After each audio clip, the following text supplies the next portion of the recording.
Hi అండి, welcome to Vijaya's Dasari. బెండకాయ పులుసు, బెండకాయ ఫ్రై ఇవన్నీ చేసి బోర్ కొట్టేసిందా?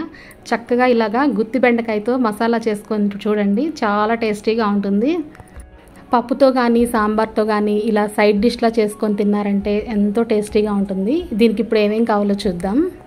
దీనికోసం ముందుగా ఒక 200 గ్రామ్స్ దాకా బెండకాయలు తీసుకొని ఇక్కడ తల తోక రెండు తీసి నిలువుగా కట్ చేసుకొని పెట్టుకోవాలి.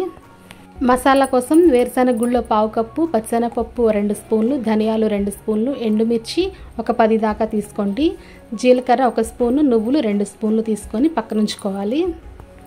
ఇప్పుడు స్టవ్ వెలిగించుకొని కడాయి పెట్టుకొని హీట్ అయిన తర్వాత ఇవన్నీ కూడా ఒకేసారి ఫ్రై చేసుకోవచ్చండి. 1 by 1 అవసరం లేదు, ఒకేసారి వేసుకొని చక్కగా ఫ్రై చేసుకోవాలి. ఓన్లీ ఈ బెండకాయ ఫ్రైతోనే అసలు అన్నం మొత్తం చక్కగా తినేసేయచ్చండి, అంత టేస్టీగా ఉంటుంది. కడాయిలో వేసుకున్న మసాలా దినుసులన్నీ కూడా గోల్డెన్ బ్రౌన్ వచ్చేలాగా లో ఫ్లేమ్లో పెట్టుకొని చక్కగా ఫ్రై చేసుకోవాలి. వీటికి మరింత టేస్ట్ యాడ్ అవడం కోసం ఇక్కడ ఇంకొక స్పూన్ నేను మినపప్పు కూడా వేసుకున్నాను. ఇవన్నీ కూడా ఫ్రై చేసుకోండి. ఇక్కడ ఎండుమిర్చి వచ్చేసి నేను 10 దాకా వేసుకున్నానండి. మీ స్పైసీని బట్టి మీరు ఇంకొంచెం యాడ్ చేసుకోవచ్చు.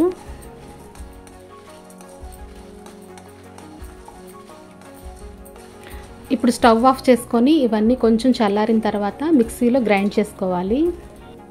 ఈ పౌడర్ అనేది కాస్త మెత్తగానే గ్రైండ్ చేసుకోండి.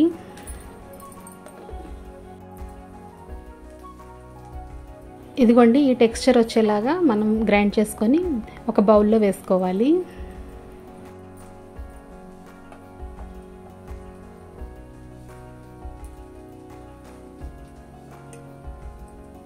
ఈ పౌడర్ని అంతా కూడా ఒక ప్లేట్లోకి కొంచెం సపరేట్ చేసుకోండి, ఒక 3 స్పూన్స్ దాకా.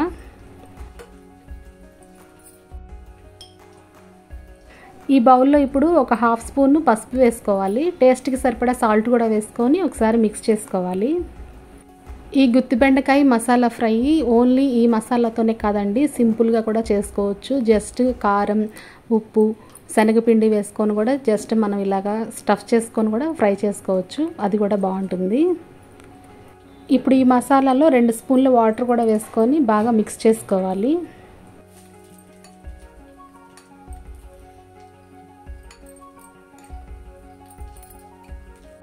ఇప్పుడు ఈ మిక్స్ చేసుకున్న మసాలా అంతా కూడా ఈ బెండకాయ ముక్కల్లో స్టఫ్ చేసుకోవాలి. ఈ బెండకాయ ముక్కలను కూడా ఒక 2 మినిట్స్ ఆయిల్లో ఫ్రై చేసుకోవాలండి. ఇప్పుడు ఎలా చేసుకోవాలో చూద్దాం, చూడండి. ఇప్పుడు స్టవ్ వెలిగించుకొని కడాయి పెట్టుకొని ఈ ఫ్రైకి సరిపడా ఆయిల్ పోసుకొని జస్ట్ ఒక 2 మినిట్స్ ఇలా ఫ్రై చేసుకోండి. ఇలా ఫ్రై చేసుకోవటం వల్ల ఈ బెండకాయలోని జిగురు అంతగా ఉండదు. ఫ్రై చేసుకున్న ఈ బెండకాయ ముక్కల్లో ఈ మసాలా మిశ్రమాన్ని అంతా కూడా స్టఫ్ చేసుకోవాలి. కొంచెం ప్రెస్ చేసుకుంటూ ఇలా స్టఫ్ చేసుకోవటం వల్ల ఈ ఫ్రై చేసుకునేటప్పుడు ఇవి కిందకు పడిపోకుండా ఉంటుంది.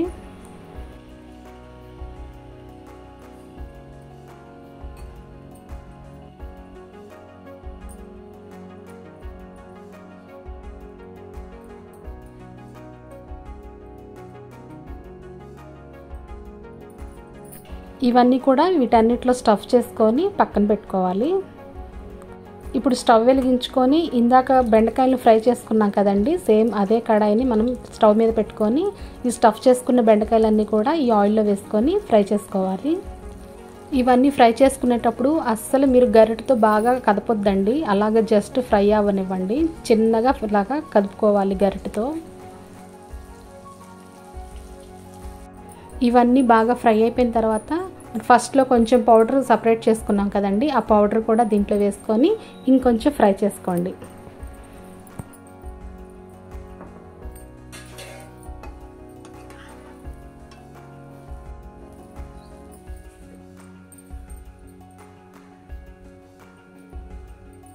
చివరిగా దీంట్లో టేస్ట్కి సరిపడా ఇంకొంచెం పైన సాల్ట్ జల్లుకోవాలి. కుదిరితే మీరు స్పైసీ ఎక్కువ కావాలనుకుంటే కారం కూడా వేసుకొని ఫ్రై చేసుకోవచ్చు. ఇంతేనండి, చాలా సింపుల్గా ఈ గుత్తి బెండకాయ ఫ్రైని ఇలాగ చేసుకోవచ్చు. ఈ వీడియో కనుక మీకు నచ్చినట్లయితే ప్లీజ్ లైక్ చేయండి, షేర్ చేయండి. ఇంకా సబ్స్క్రైబ్ చేసుకోకపోతే సబ్స్క్రైబ్ చేసుకోండి. Thank you for watching.